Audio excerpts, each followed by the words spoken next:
Hey everyone, I'm Aneta. I'm an artist and illustrator, and welcome to my channel. Today I want to share a process video, but also I'm excited to announce a new series on my channel where I'll be exploring and learning from illustrators of the late 19th, early 20th centuries. I'm not sure yet how many episodes there will be, but each one will focus on a different artist who has inspired me. I've been wanting to explore painting in the style of some amazing artists, not by copying their work exactly, but studying their approach, their compositions, and how they use color. The first artist I've chosen to dive into is Edmund Dulac.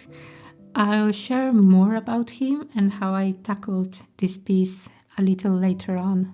I think part of it comes from everything happening right now with AI and how it's affecting the art world.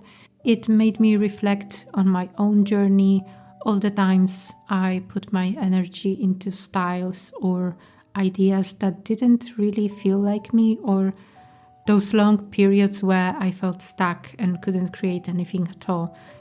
You know that feeling like you're not doing enough or you're falling behind.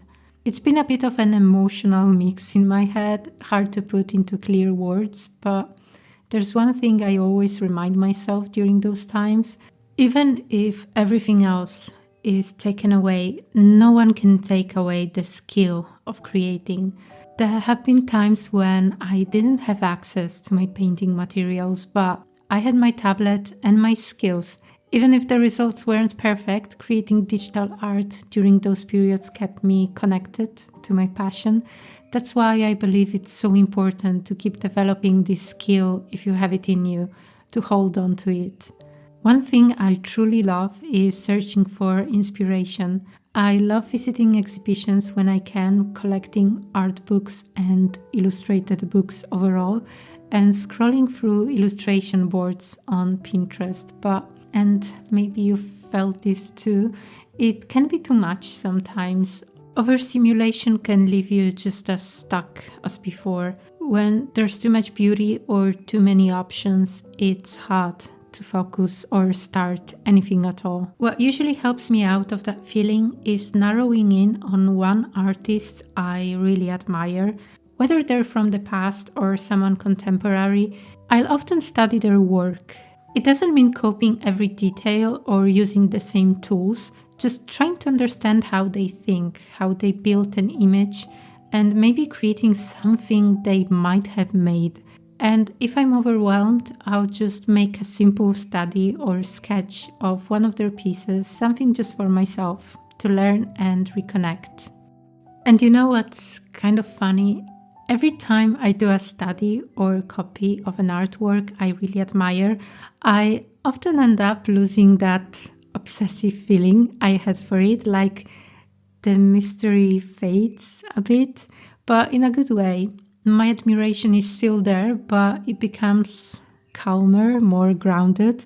It's not about idolizing anymore. It's more like learning and understanding. I also find it interesting how some people are scared to copy an artist's work because they're afraid they'll somehow lose their own style, like they'll become that artist. But honestly, I don't think that's even possible. You are you, your background, your experiences, your whole story is completely unique. That's something no one else has. So instead of worrying, I really believe that doing studies like this can actually strengthen your own voice. You learn new things, you discover little techniques or ways of thinking, and then your own style naturally grows from that. The real you always comes through no matter what. So don't be afraid to study the art you love. It can only help you grow. Lately, I've found myself drawn to more traditional forms of illustration, and I think part of it comes from this feeling of longing, like something is missing in a lot of modern art.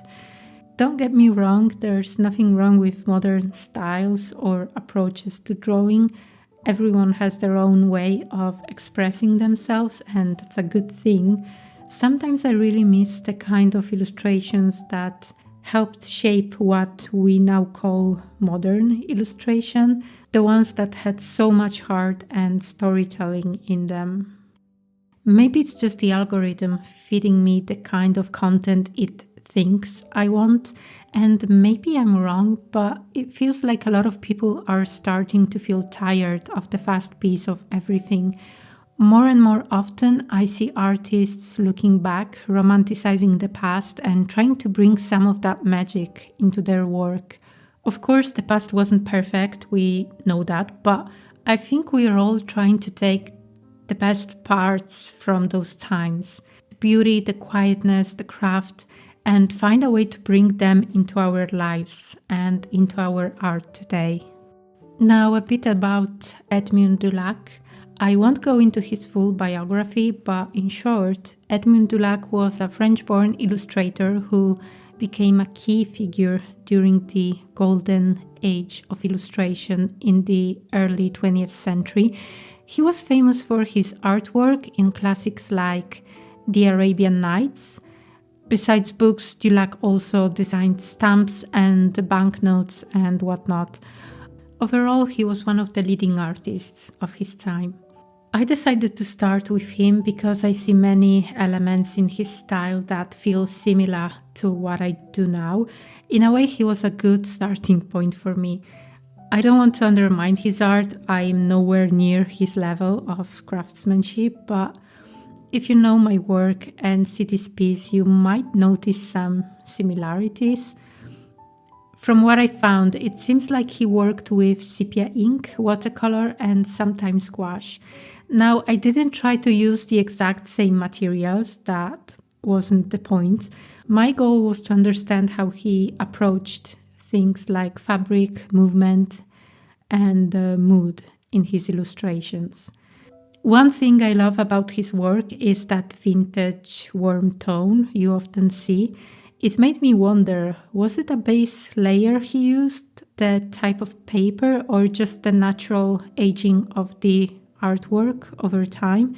Either way, I wanted to play with similar earth tones and create a color palette inspired by that. At first I thought I'd only use muted vintage-like colors, but as I swatched and experimented, I found few modern colors that felt right.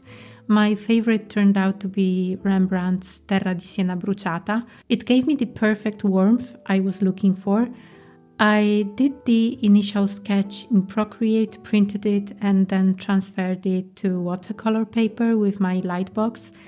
I chose a simple composition because I wasn't sure yet how much I'd enjoy the experiment, and I didn't want to get overwhelmed. Some of Dulac's works are really close to my heart. When I look at them, they give me this deep emotional feeling, like I could walk right into the painting. That's something I wanted to capture, a quiet, moody scene with a stormy atmosphere. Of course, I love thunderstorms. Even though it's spring here, we've already had 3, and I was so happy. I'm definitely more of an autumn, stormy weather person. I started by applying Winsor & Newton masking fluid to preserve certain areas. Finding a masking fluid that suits my workflow has been a huge challenge, but this one was intuitive and easy to apply with a rubber brush, specifically a sculpting brush. If you've seen my materials video, I talk about these brushes there, but I didn't use them much before. I only did some tests, so this was the first artwork where I actually used them, and I can confirm they work perfectly for applying masking fluid. For that stormy sky effect, I used Schminke Horadam Dark Blue mixed with neutral grey. It looked amazing, but sadly I found out that dark blue isn't fully light fast, which is a shame because it's the perfect color for night scenes. I'll probably look for a better alternative later, but for this test it was fine. For the grass, I drew inspiration from an artwork I'll show you on the screen. I wanted to blend elements from another piece, noticing how the artist layered watercolor. Achieving those natural tones is challenging, but I gave it my best shot. Looking at my artwork, I realized I tend to outline shapes and fill them in. While this method has its place, I think it's better to outline the whole piece first, add color, and then refine the lines and details. This approach should help keep the lines clear, no matter how transparent the paint is. In the original artwork, the line work on the face isn't as prominent as I usually make it. This made me simplify my approach, avoiding adding shadows and keeping the face closer to the original style. Sometimes less is more, and overworking a piece can take away from its charm.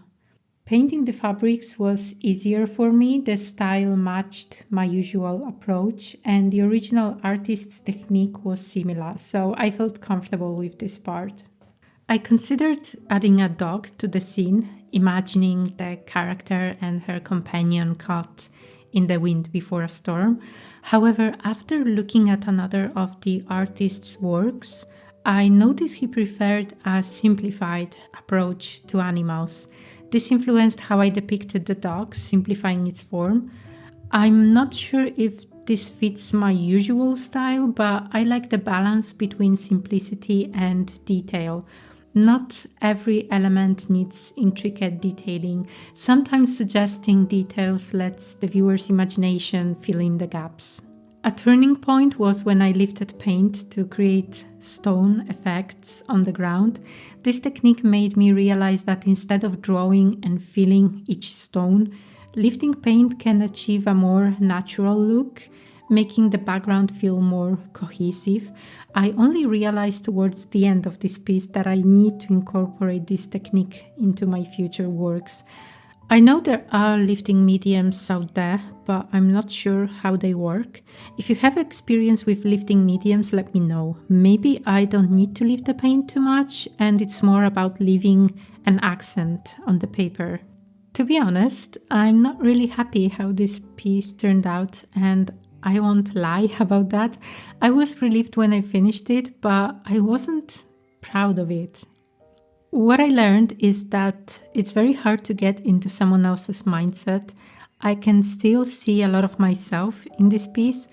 The simplified face felt a bit off to me. It seemed too easy to do. I love every detail of Dulac's works, but when it came time for me to simplify the face, it just didn't feel right. It was like it lacked something. I also wish I had used a more fluid watercolor approach for the background instead of sticking to my usual outlining style.